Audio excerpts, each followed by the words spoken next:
Hey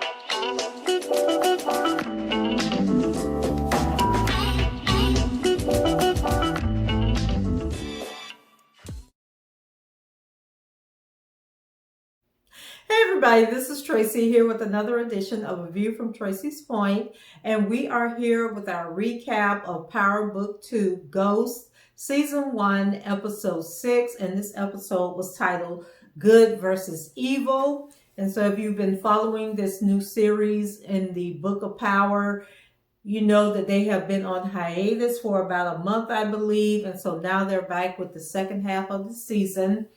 And so with each episode, as you know, I pointed out in the previous recaps, they cover a classic novel. And so in this episode, I wasn't sure, I never did figure out what the book was, but as they went on and talked about what the topic was, I don't think it was actually a book. I think it was an essay by the author John Locke, and he is basically talking about ethics in this book. And so the essay was called Concerning Human Understanding. And I could be wrong, but I think that that was the topic that they were covering in this episode. And so when the show opens up, when we get to Tariq, he is already in class. He's arrived early before anybody else. And Carrie is teaching the class this week. We don't get to see the other professors. And actually the involvement in the show, the characters in the show was very limited in this episode. But Tariq, even though he arrived in class early, he still has not read the assignment, nor has he done the work. Okay, so maybe he knew Carrie was going to be the professor for this class, and he knew that he could, get over on her, because even when she asked him questions, he was able to hem and haw and finagle his way out of actually answering the question. And so the debate on the topic was actually between Lauren and Bruchandria. Okay, remember, I could never think of what that girl's name was. And then somebody had told me, oh, that's the girl light-skinned Keisha. And I was like, okay, but what's her name on the show? And so her name on the show is Bruchandria. It's Brusaundria. And so the two of them go back and forth and everything. And then there was a scene where Tariq, and I'm going to rush through this, try not to be as long-winded as I normally am, because I really wasn't impressed with this episode. And so I might kind of like jump over the place, but I'm going to try and keep everything segmented so we can get through this quickly. And so there was a scene where Tariq goes to Lauren's dorm room. And while they're in the room, kind of going back and forth and get ready to kiss, who shows up but her boyfriend? And what is the boyfriend named? Malcolm? I should have checked to see what the boyfriend's name is, but he comes in, talking about calling Tariq Jamal, and then Tariq, comes out of hiding and say, man, my name is Tariq. But then he plays it off and said that I think Lauren was helping him with some schoolwork, or he was picking up a book or something. And then he excuses himself. So now the boyfriend is looking like, what the hell is going on? So then we have a scene with Sykes and McLean where they're conspiring together. And I believe this is where we left off on the episode 5, where they are, they figured out that Tariq is the one that killed the real ghost. And so they're conspiring together to get Tasha off, because they know that she didn't do this, and to put the blame on Tariq, and then to arrest Tariq and charge him with the crime. And so let me see, because y'all know I try to go down on this thing, and it goes all over the place. And so the two of them, they get together, and they've already picked out who the jurors are going to be. Well, actually, Sykes has picked out who the jurors are going to be. And it made me think about the R. Kelly case, where the Eastern District of New York, which is, the district where Power takes place. And I keep telling you guys that I believe that 50 Cent is getting, the way he's clowning the prosecutor's office on this show, I believe is a direct hit on the real Eastern District of New York and just how childish and petty they are. But in the R. Kelly case in real life, you know, they're trying to get an anonymous jury where R. Kelly will have no information on who the jury is.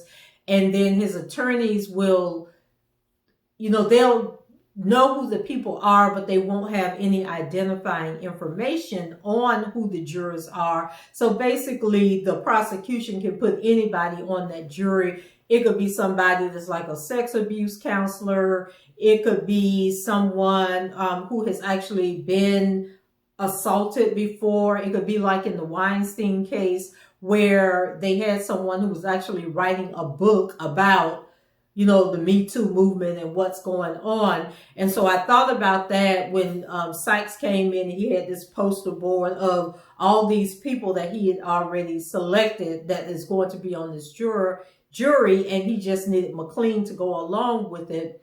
And so after they go through the jury selection, which the judge was sitting there like, what the hell going on here? Like, are y'all sure? Are you sure you want to strike this person? Are you sure you want to keep this person? And when it was all said and done, it was like mostly black men on this jury. Like if there was 12 jurors, you know, 7 of them were black men, or, you know, something like that. But they knew that this jury that they picked was going to sympathize with Tasha and acquit her of these charges. So part of their strategy is that they have to get, remember the guy 2-Bit that was working with Tommy? He was one of Tommy's guys, and he's in prison now. Remember the other guy got out, and I believe he was murdered. And we know that Dre, you know, was killed in prison by 2-Bit and the guy that got out and was killed.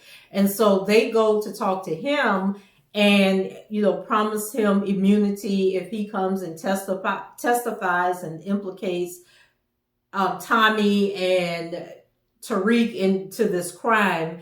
And so he's like, no, I'm not working with the feds. I'm going to do my time. You know, I ain't no snitch, all of this. But then when they finally get down to it, you know, they convince him to go ahead and take the deal, that they're going to drop the charges against him. He's going to be a free man. He doesn't have anything to worry about. And so when he gets on the stand, he's sitting there, and I was kind of confused at this point, but then I figured that they were all working in cahoots together, and this is what they had, you know, set up. So he gets on the stand, and Sykes is questioning him, and he's like, he knows who Tommy is, but he didn't work for Tommy. He didn't know Ghost personally.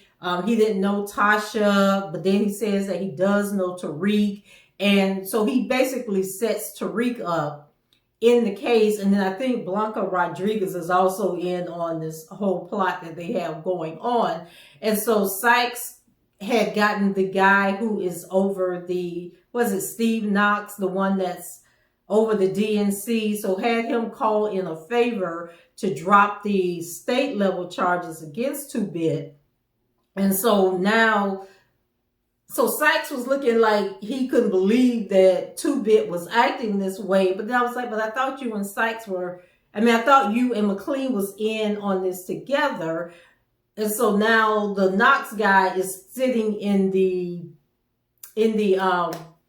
you know, in the galley, in the seating, and he's looking like, man, you done ruined my reputation. I done called in this favor for you, and this guy isn't giving us the information, because remember, his whole thing is he has to make Ghost look like he was squeaky clean, he wasn't a criminal, in order to get Tate into the seat and say that Tate didn't know what was going on. So like the storyline is so crazy and confusing. And so that whole situation worked out in their favor. When 2-Bit got on the stand, they had offered him regular immunity, but he kept saying transactional immunity, transactional immunity. And so the judge was looking all confused. Everybody was sitting there looking confused. And then Tasha was kind of like, what the hell going on? And so as he started to throw Tariq under the bus, then Tasha kind of like, something clicked in her head, like, okay, wait a minute. If they get me off, sound like they're trying to implicate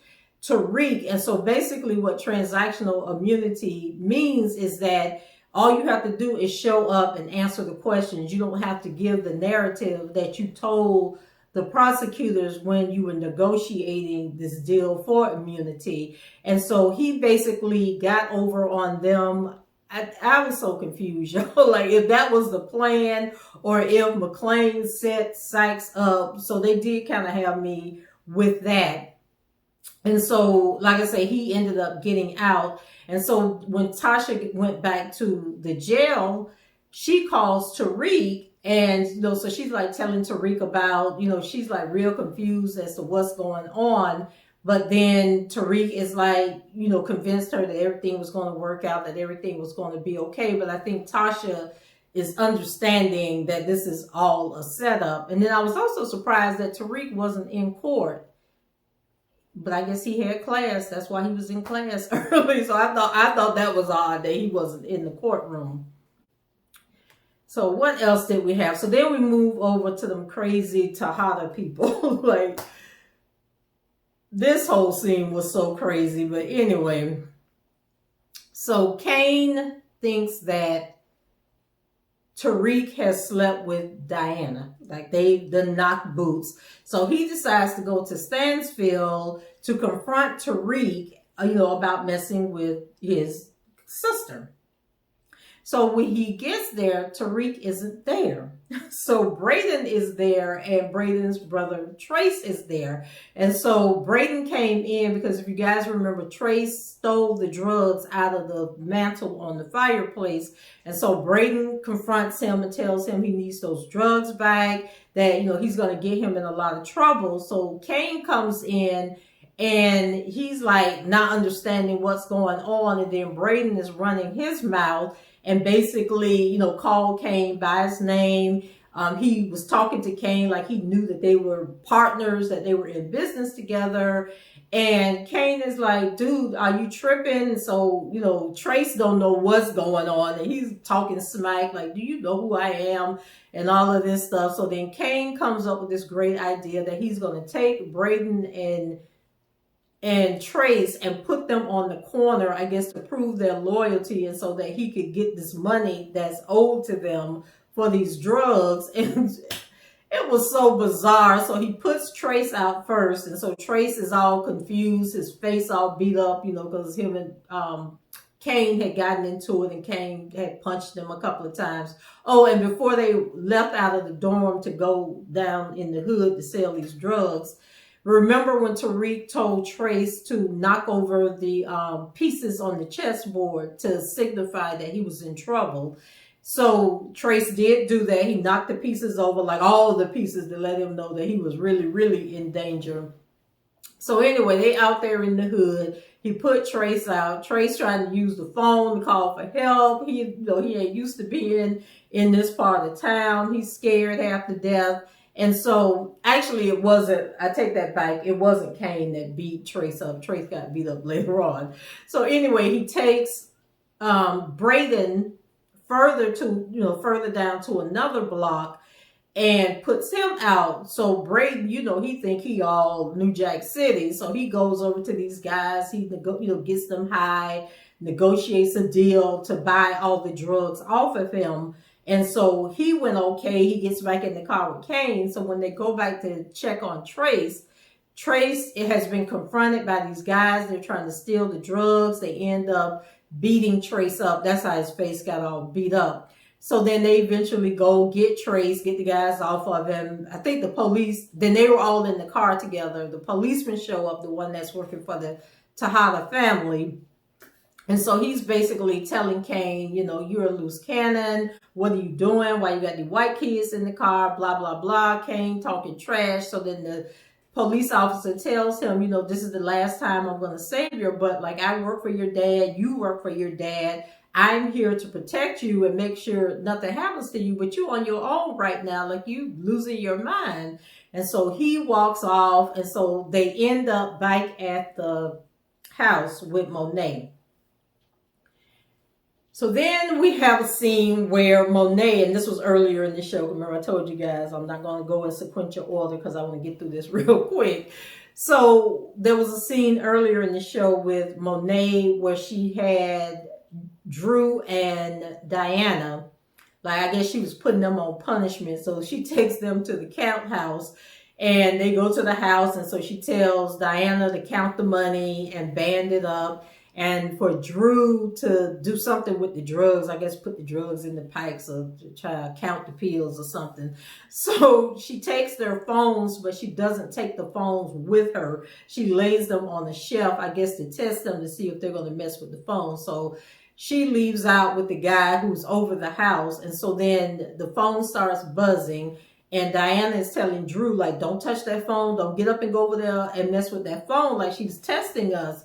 But Drew goes over there. And, of course, it's his boo thing over on the campus. And so Diana's like, please do not leave here. But Drew, the guy keeps texting. Drew can't resist him. Okay. And so he ends up telling Diana, I don't care, I need to go talk to him. So he leaves, goes to Stansfield, and ends up, having sex with the guy. They kiss and make up, have sex, whatever.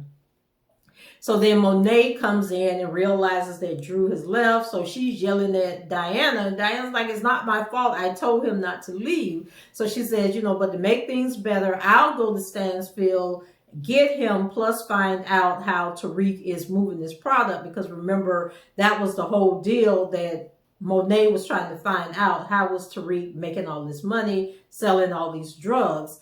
So before Diana gets there, Drew is, with the guy, they laying out after they had sex, talking, and somebody comes to the door. And so it's the courier that's delivering the tutoring packet. But I don't think the guy knew about the drugs. And I think that's what they were doing. Like, you order the tutoring packet on the app, and then they put the sample in the packet. And then I guess if you're a drug addict, you know what to do with the drugs. And if you're not a drug addict, I guess you're sitting there confused, like, what the hell going on? So when the guy goes to, I think Drew took the packet and he figured out what was going on. So then Diana showed up. The guy goes to take a shower, and then Drew tells Diana basically how Tariq is making this money. And then Diana decides that she's going to go back and tell Monet, and then that's going to smooth things over to save Drew from getting his behind whooped for leaving out of that room. And so now they're all in the room together. They're at the house together, and Monet is yelling at Kane, for going and getting the white boys involved in what was going on. Drew and Diana come downstairs, and so I think Diana walked around to kind of like calm Kane down. And in the process, as he's pushing Diana away, he ends up hitting Monet and knocking her on the ground. I don't think it was intentional what he was doing.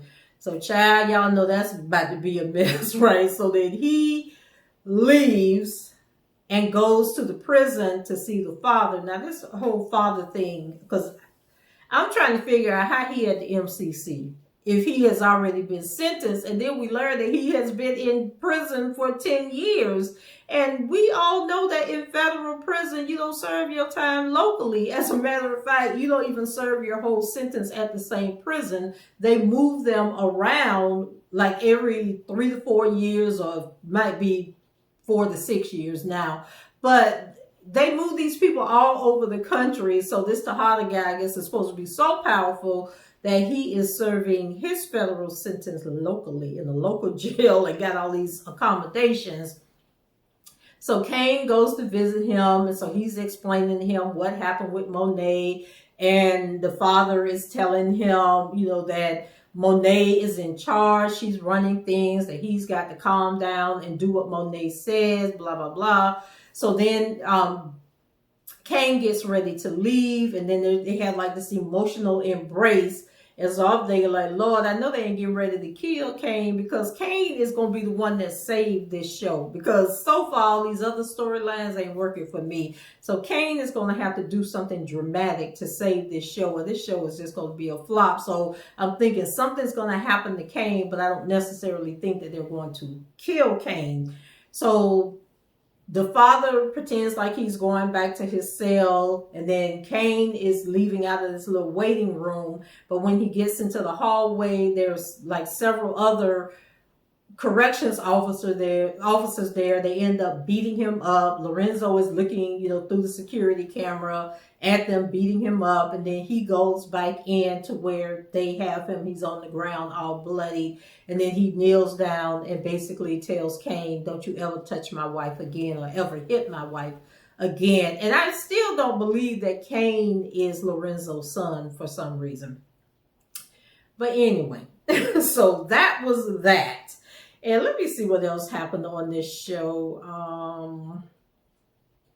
So I told you about Officer Ramirez telling Kane he was on his own. He wasn't going to protect him anymore. And then the confrontation, Lorenzo. Oh, then there was a scene where in the beginning of the show where Sykes is talking to Riley. And Riley is basically like, she's in love with Braden. She don't care what Sykes has to say. She's going to keep seeing Braden because he was telling her that, she had to break things off with Braden because it was going to get him in trouble. And that, it's just going to be very confusing. But she basically says that, no, it's a no-go. I love Braden. I'm going to be with Braden. And you're just going to have to deal with it. And then she was actually in the dorm room when Tariq returned. And, he was going at her like, what are you doing? Why are you going through my stuff? Why are you here? Where's Braden? And so she tells him that Braden isn't there. And then he said, well, did you try to call him? And then she was like, oh, no, I didn't. So she pulls out her phone and she calls Braden. But Braden had left the phone and the phone was over by the chessboard. And so that's what got Tariq's attention to the chessboard was Riley calling the phone ringing, and then they realize, okay, Braden is really in trouble because he left the phone, and then Tariq sees the chessboard knocked over. Now, the part that got me was, what was the purpose of him telling Braden to knock over them chess pieces to let him know that he's in danger if he wasn't going to go and try to save the man? Because he's sitting there hemming and hawing with your girl, and the man could be then got killed or whatever. And so eventually, of course, Braden returns and, she's all happy and in love. And then she tells him that, she's going to take him back to her place, that her mom was throwing a party, that, he was going to meet her family. And then, Tariq was left there like, what the hell is going on? Like, what am I going to do now? But then also Diana thought that when she told Monet how Tariq was moving the product, that Monet wasn't going to understand. But Monet understood perfectly well, and she liked the idea and was basically, if it was working, she wasn't going to shut Tariq down. But of course, Diana wants her to shut Tariq down because she's in her feelings about Lauren. And, she basically had to let Kane know that she had not slept with Tariq, hadn't had sex with Tariq, and she went this close to saying, I'm not the one having sex. It is Drew over there having sex with this boy that is the teammate of our cousin. Okay, so that was pretty much the episode. That's all I can remember that happened. If I missed something, screwed something up, let me know. Go ahead, rate the video, subscribe to the channel, leave your comments below. And until the next time, I shall talk to you guys later. Bye-bye.